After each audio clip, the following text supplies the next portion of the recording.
बच्चों नमस्कार। आज जो है इस वीडियो में मैं आपके साथ 10th क्लास का जो सीबीएसई का सैम्पल पेपर है उसका स्टैंडर्ड मैथमेटिक्स स्टैंडर्ड के क्वेश्चंस में आपसे डिस्कस करूंगा। और इसमें मतलब आपको मालूम होना चाहिए कि 3 पार्ट्स हैं, ए बी सी। ए और बी दोनों में 20-20 क्वेश्चंस आपके एमसीक्यू हैं, जिसमें से आपको 16 क्वेश्चंस अटेम्प्ट करने हैं, यानी 16। और जो है सेक्शन सी जो है इसमें 2 केस स्टडी हैं, दोनों में 5 क्वेश्चन हैं, ऐसे टोटल 10 क्वेश्चंस हैं। और दोनों केस स्टडी से आपको एनी 4 क्वेश्चन अटेम्प्ट करना है। ये तो इसका सिस्टम है। अब इसके बाद आते हैं सेक्शन ए के क्वेश्चंस हम। और इसमें जो है जो क्वेश्चन नंबर 1 है आपका वो देखेंगे सबसे पहले। The ratio of LCM and HCF of the least composite and least prime number. बहुत ही आसान क्वेश्चन है ये, बट आपको कंपोजिट प्राइम नंबर का कॉन्सेप्ट होना चाहिए, है कि नहीं। प्राइम नंबर जिसमें 1 और नंबर इटसेल्फ फैक्टर होते हैं, और कंपोजिट नंबर जिसमें 1 इटसेल्फ के अलावा और भी फैक्टर्स होते हैं, मतलब मोर देन 2 फैक्टर्स होते हैं। तो लिस्ट कंपोजिट नंबर ये है आपका 4, ओके। और लिस्ट प्राइम नंबर ये है आपका 2, ठीक। क्वेश्चन में बोला क्या है, ratio of LCM and HCF of the list composite and list prime numbers, ठीक। तो एलसीएम निकालेंगे आप पहले, तो 4 के फैक्टर्स आपके पास प्राइम फैक्टर्स निकाल लें, और 2 के प्राइम फैक्टर्स, 2 खुद प्राइम नंबर है, ठीक है ना। तो कॉमन फैक्टर आपने एक बार लिखा और जो रिमेनिंग है उसको भी लिख दिया, मतलब एलसीएम आपके पास कितना आ गया, 4। एक इसका सीधा सा कॉन्सेप्ट है कि यदि जिन नंबर के एलसीएम निकालना है उसमें से एक नंबर यदि दूसरे का मल्टीपल है, तो जो बड़ा नंबर होता है, जो मल्टीपल होता है, वही एलसीएम होता है, ये ध्यान रखिए, ठीक। तो एलसीएम आपके पास 4 आ गया। उसके बाद एचसीएफ, तो एचसीएफ में आप देख रहे हैं कॉमन फैक्टर 2 ही है, तो ये उसका एचसीएफ हो जाएगा। मतलब अब इसमें आपको एलसीएम फाइंड आउट करना है, सॉरी रेशो निकालना है। तो एलसीएम एंड एचसीएफ, तो एलसीएम आपके पास 4 है अपॉन 2, मीन्स 2:1 आ जाएगा। तो ऑप्शन आपका क्या होगा, बी। उसके बाद नेक्स्ट क्वेश्चन जो है आपका क्वेश्चन नंबर 2।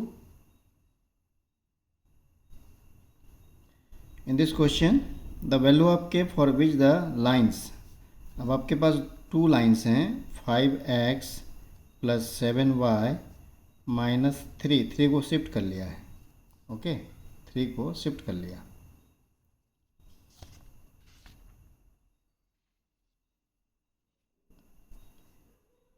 सेकंड जो है आपके पास 15x + 21y = k है, तो -k = 0। तो आपके पास आप डायरेक्टली रेशो निकाल लें, तो a1/a2 क्या हो जाएगा, 5/15। सी, इसको और सॉल्व कर सकते हैं 1 and 3 टाइम, c1/c2 7/21, ये भी 1/3 हो जाएगा। एंड सॉरी ये b1/b2 हो गया। और लास्ट c1/c2 आपके पास है -3/-k, 3/k। अब ये लाइन कॉन्साइडिंग है तो क्या होना चाहिए, a1/a2 = b1/b2 = c1/c2। Value put कर दें, तो 1/3 = 1/3 = 3/k। तो इसके साथ इन दोनों में से किसी को भी ले लीजिए, तो 1/3 = 3/k। तो सॉल्व करेंगे तो k = आपके पास क्या आ जाएगा, 3 3 जा 9। तो इस तरह से इसकी वैल्यू क्या होगी, 9 होगी। ये आपका क्वेश्चन नंबर 2 था। देन क्वेश्चन 3 और थर्ड क्वेश्चन में क्या दिया हुआ है, a girl walk 200 towards east. Generally direction हम लोग ऐसे मार्क करते हैं, ठीक है ना। गर्ल यहाँ पे है, सपोज कर लिया, towards east 200 metre. Then 150 towards north, 150 metre towards north. The distance of the girl from the starting point. अभी गर्ल की न्यू पोजीशन हो गई, तो आपको ये डिस्टेंस निकालना है। ऑब्वियसली ये राइट ट्रायंगल होगा, तो डायरेक्टली आप पाइथागोरस अप्लाई कर दीजिए। तो H square is equal to 200 square plus 150 square. 200 means 40,000, 150 square means, दोनों को ऐड कर दें, 0, 0, 5, 2 एंड 6, ठीक है ना। अब ये h का वैल्यू क्या हो जाएगा, रूट ओवर, इसको आप स्प्लिट कर दीजिए। ये 25 का स्क्वायर है, ये 10 का स्क्वायर है, तो 25 into 10 is equal to 250 metre. तो इसका आंसर हो जाएगा B, 250 metre. Then next question, question number 4। In fourth question, the length of the diagonal of rhombus, the length of the diagonal of rhombus are 24 and 32। तो suppose कर लेते हैं कि ये D1 है 24 सेंटीमीटर और D2 जो है 32 सेंटीमीटर।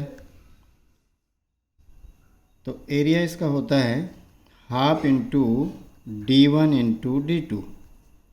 यह आ जाएगा आपके पास हाफ इंटू 24 इंटू 32, 16 टाइम्स। तो ये हो जाएगा 16 4 जा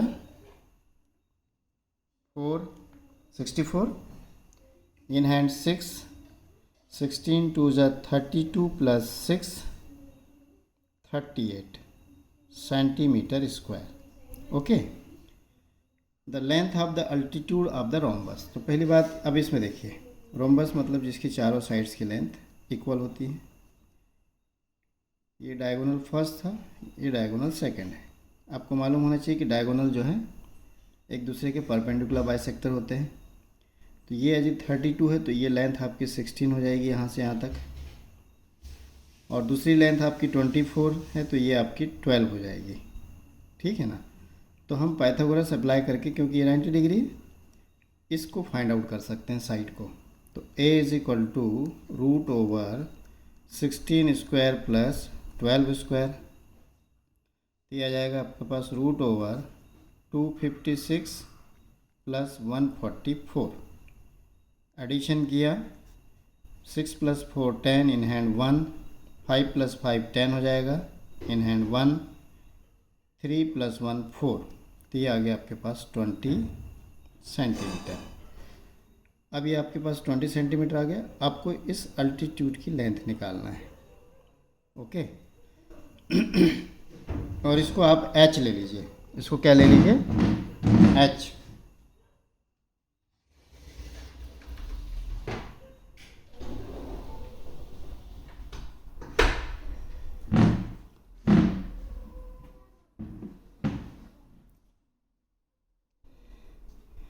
तो देखिए, रोम्बस एक पैरेललोग्राम होता है, तो एरिया पैरेललोग्राम या रोम्बस उस वे में क्या हो जाएगा, half into base into height,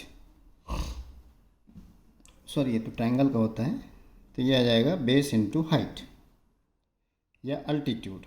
तो बेस आपके पास कितना है 20, अल्टीट्यूड हमने h ले लिया। ये वैल्यू किसके इक्वल होना चाहिए, जो एरिया हमने कैलकुलेट किया था 384। तो h इज इक्वल टू 384/20, 2 10 जा, 2 1 जा, 2 9 जा, 2 2 जा, तो ये फाइनली कितना हो जाएगा 19.2 सेंटीमीटर। तो इसका आंसर होना चाहिए ऑप्शन डी। इसके बाद question number 5, in fifth question, a fair coin are tossed, 2 fair coins, sorry. तो देखिए 2 कॉइन्स को टॉस करते हैं तो इसका जो सैंपल स्पेस है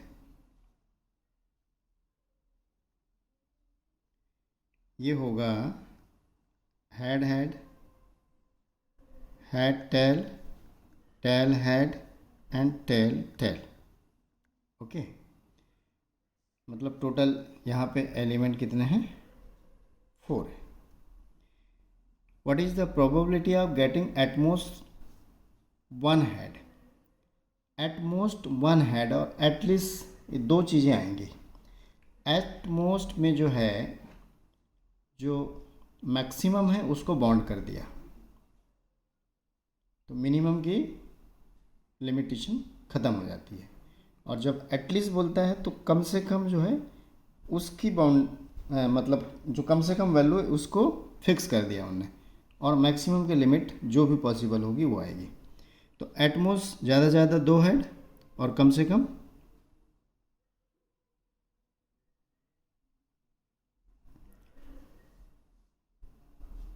सॉरी व्हाट एटमोस्ट 1 हेड बोला है, क्या बोला है, 1 हेड।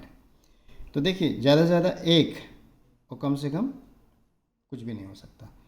तो फेवरेबल आपके पास ये 3 हो जाएंगे, ठीक। तो प्रोबेबिलिटी क्या हो जाएगा, फेवरेबल अपॉन टोटल, तो ये आ गया आपके पास 3/4। इसका ऑप्शन ए हो गया। क्वेश्चन नंबर 6, इस क्वेश्चन में देखें क्या है। 6th क्वेश्चन में triangle A B C similar to triangle P Q R, okay, similar to triangle P Q R. If A M and P N are the altitude,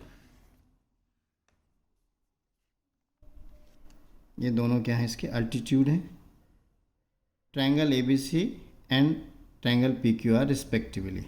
A B square is equal to P Q square दिया हुआ है। तो सबसे पहले A B square और P Q square की बात कर लें। तो A B square upon P Q square is equal to आपके पास है 4/9, तो रूट ओवर ले लीजिए। तो A B upon P Q is equal to 2/3, ठीक। अब एक बात ध्यान रखिए कि जब ट्रायंगल सिमिलर होते हैं तो ऑब्वियसली उनके साइड्स प्रोपोर्शनल होंगे, या साइड्स करस्पॉन्डिंग साइड्स का रेशो इक्वल होता है। तो जो साइड्स में रेशो होगा वही उनके करस्पॉन्डिंग अल्टीट्यूड में, करस्पॉन्डिंग मीडियंस में और करस्पॉन्डिंग क्या बचा, एंगल बाइसेक्टर, इनमें भी वही रेशो होता है। तो जो रेशो उनके साइड्स में होगा वही रेशो उनके करस्पॉन्डिंग अल्टीट्यूड में भी होगा।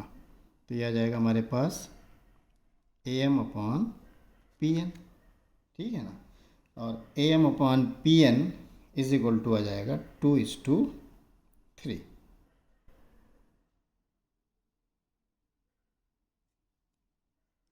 Then question number 7, in this question we have given 2 sin square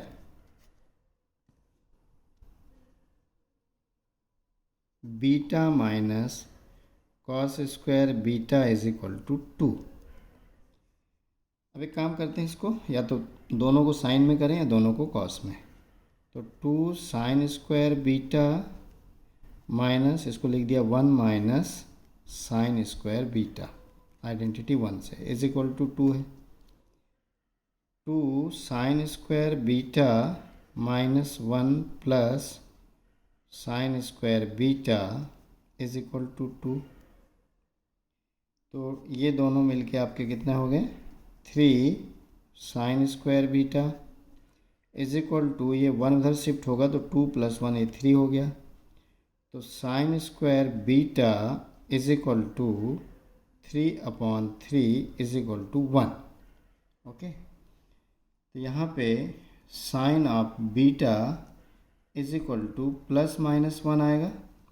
और हमने अभी नेगेटिव वैल्यूज़ को नहीं पढ़ी है तो केवल हम +1 लेंगे। ठीक, और साइन के लिए किस डिग्री की वैल्यू 1 होती है, साइन ऑफ 90 डिग्री। तो बीटा की वैल्यू आपके पास कितनी आ गई 90 आ गई। तो इस तरह से मतलब इसका ऑप्शन हो जाएगा बी। नेक्स्ट क्वेश्चन आपका question number 8। In this question prime factors of the denominator of the rational number with decimal expression, ये है आपके पास कितना है डेसिमल एक्सप्रेशन 44.123। अब देखिए ये डेसिमल कैसा है, टर्मिनेटिंग है।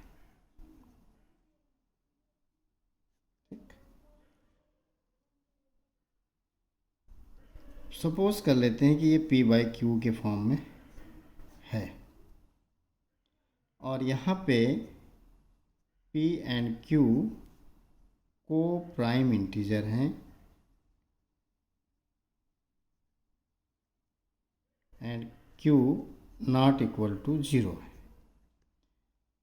ठीक, हमने जो कॉमन फैक्टर था उसको कैंसिल कर दिया।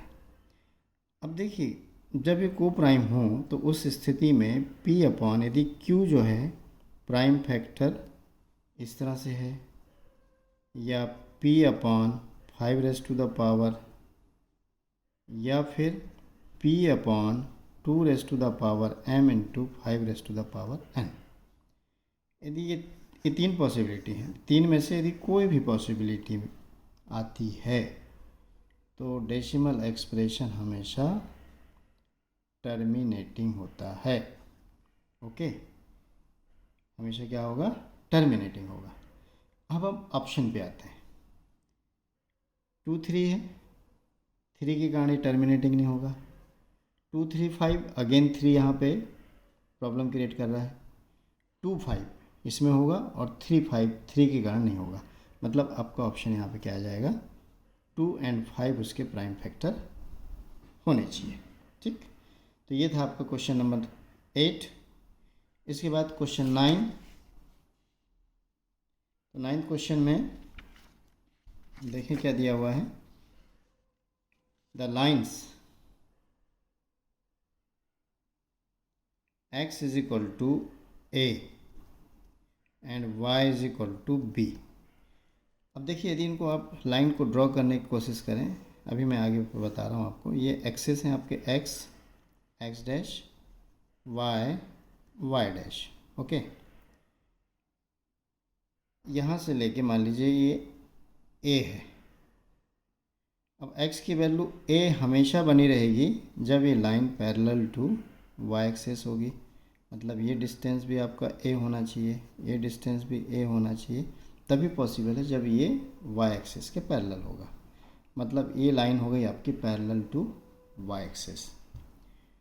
और मान लेते हैं कि ये जो लाइन है आपकी ये कितने डिस्टेंस पे है, b डिस्टेंस पे है। ओके, किससे, x एक्सेस से। हमने इस वैल्यू को b ले लिया है। ये जो वैल्यू है आपकी ये है b। ठीक, तो ये लाइन आपको क्या मिल रही है, पैरेलल टू x एक्सेस, और ये है आपके पास y is equal to b।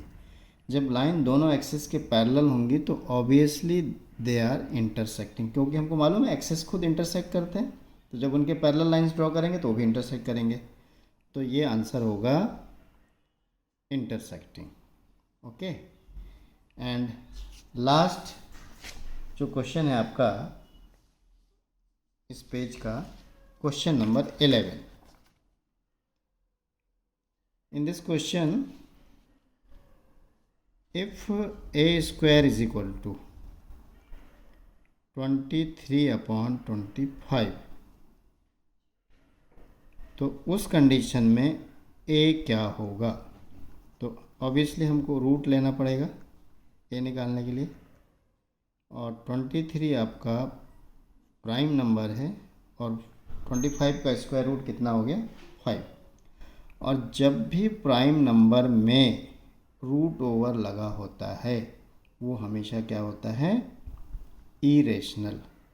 क्या होता है? हमेशा इरेशनल. ये ध्यान रखिए आप, ठीक. और इरेशनल नंबर को आप रेशनल नंबर से डिवाइड करें, रेशनल नंबर से नॉन जीरो, याद करो नॉन जीरो रेशनल नंबर है ना, क्योंकि जीरो भी रेशनल है. तो नॉन जीरो रेशनल नंबर से मल्टीप्लाई करें, डिवाइड करें, ठीक, उसके साथ ऐड करें, माइनस करें, वो हमेशा इरेशनल ही रहेगा. तो इसका आंसर क्या आएगा? इरेशनल. ठीक. तो ये था आपका क्वेश्चन नंबर 11. अब उसके बाद जो है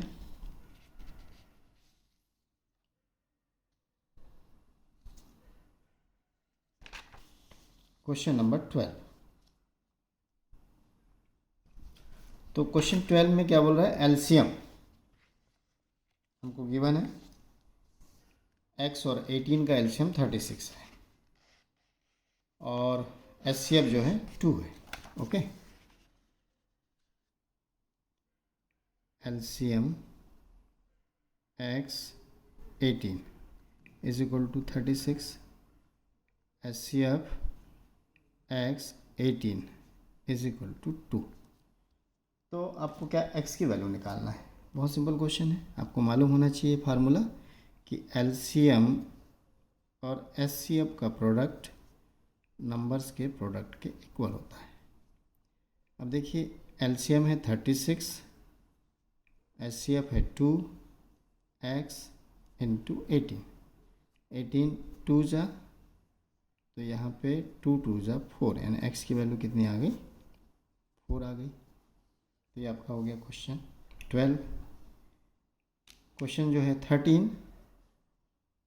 इन this question triangle ABC right angle at B. ठीक.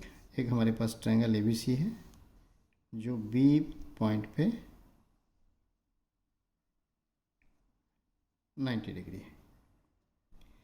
tan ऑफ A आपके पास है √3. tan की किस डिग्री की वैल्यू √3 होती है? 60 डिग्री. ओके. तो यहाँ से दोनों tan एलिमिनेट हो जाएंगे, तो A इज इक्वल टू आपके पास आ गया 60 डिग्री. अब जो है क्या बोला है? देन. अब देखिए A 60 आ गया, ये राइट ट्रायंगल है, तो B कितना होगा? बाय एंगल सम प्रॉपर्टी से 30 हो जाएगा. ठीक है ना. अब आपके पास A और B दोनों की वैल्यू आ गई, तो बहुत सिंपल हो गया question. Cos of A into cos of C minus sine of A into sine of C. अब यहाँ इनकी वैल्यूज़ को पुट कर दीजिए आप.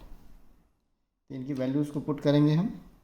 कॉस A ये हमारे पास 60 है, तो cos of 60 into C, sorry B लिख दिया है मैंने, C होगा 30 डिग्री, तो cos of 30 degree minus sine A sine 60 degree, sine C sine 30 degree. ये हो जाएगा 1/2 √3/2 माइनस √3/2 1/2. अब देखिए दोनों वैल्यू एक जैसी हैं, है कि नहीं. इसका मतलब क्या हुआ? है 0 हो जाएगा. ये वैल्यू कितनी हो जाएगी? 0. तो इसका आंसर होगा B होगा. उसके बाद नेक्स्ट क्वेश्चन जो है आपका 14. क्वेश्चन नंबर 14 में देखें क्या दिया हुआ है. If the triangle ABC, sorry angles of triangle ABC are in 1:1:2 ratio. Angle जो है किस रेशो में, 1:1:2 रेशो, मीन्स आप एंगल सपोज कर सकते हैं एक्स, एक्स एंड 2x। तो ऑब्वियसली ये ट्रायंगल के एंगल हैं, तो इनका सम क्या हो जाएगा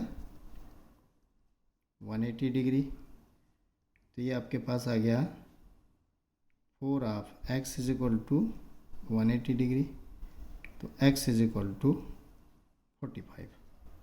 ठीक, आगे क्या बोल रहा है, the largest angle being angle C को लार्जेस्ट बोल दिया। तो देखते हैं पहले इनकी वैल्यू निकाल लें।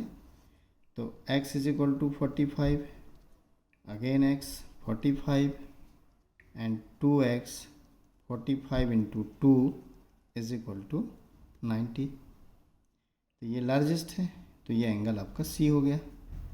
ठीक, इसका मतलब A और B दोनों इक्वल हैं और दोनों की वैल्यू कितनी है 45। ठीक, अब इस वैल्यू को यहाँ पुट कर दें और सॉल्व कर दें। तो हमको चाहिए sec of A upon cosec B minus tan of A upon cot B, और sec A वैल्यू निकालनी इसकी। तो sec A मतलब 45 upon cosec B is also 45 minus tan A, tan 45 degree, tan B is also 45 degree.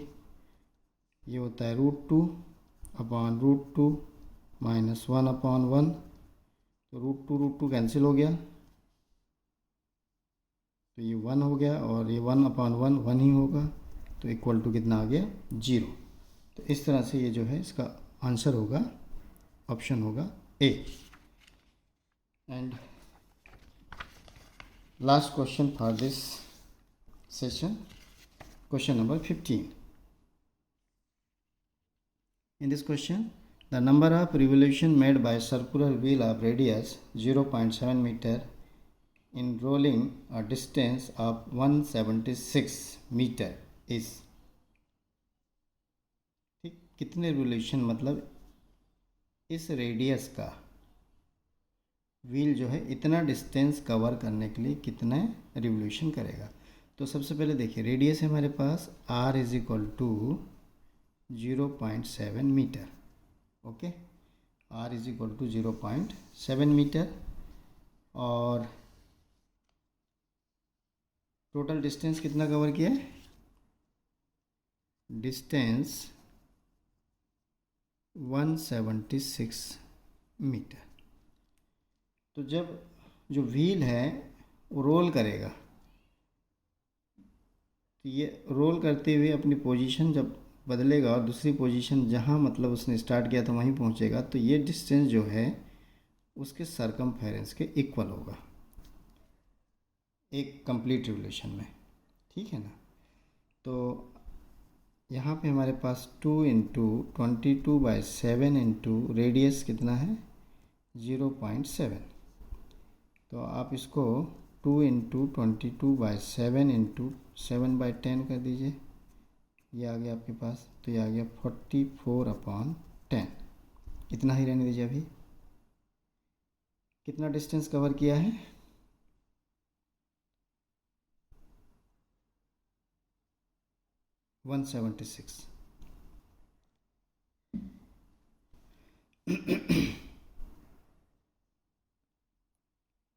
तो 176 जो distance है उसको एक कंप्लीट राउंड में जितना डिस्टेंस कवर कर रहा है उससे डिवाइड कर दीजिए, तो नंबर ऑफ आपके पास रिवोल्यूशन आ जाएंगे। तो यह जाएगा 176 इंटू 10/44। तो 11 4 जा, 11 1 जा, 11 6 जा, 4 4 जा, यह जाएगा 40 रिवोल्यूशन। कितने रिवोल्यूशन कंप्लीट करेगा 40। तो इसका ऑप्शन आंसर है डी। तो डियर स्टूडेंट, फॉर टुडे या this video is sufficient. Next remaining questions again मैं नेक्स्ट 15 क्वेश्चन लेके आपके लिए नेक्स्ट वीडियो में लेके आऊँगा। तो तब तक इस जो सॉल्यूशंस मैंने बताए हैं कॉन्सेप्ट्स के साथ उसको देखिए, समझने का प्रयास कीजिए और अपने प्रिपरेशन को और स्ट्रॉन्ग कीजिए। तो धन्यवाद। लास्ट में रिक्वेस्ट, यदि आपने चैनल सब्सक्राइब नहीं किया है तो सब्सक्राइब कीजिए और बेल आइकॉन को प्रेस भी कीजिए ताकि नए वीडियोस के आपको नोटिफिकेशन मिलते रहें। Thank you.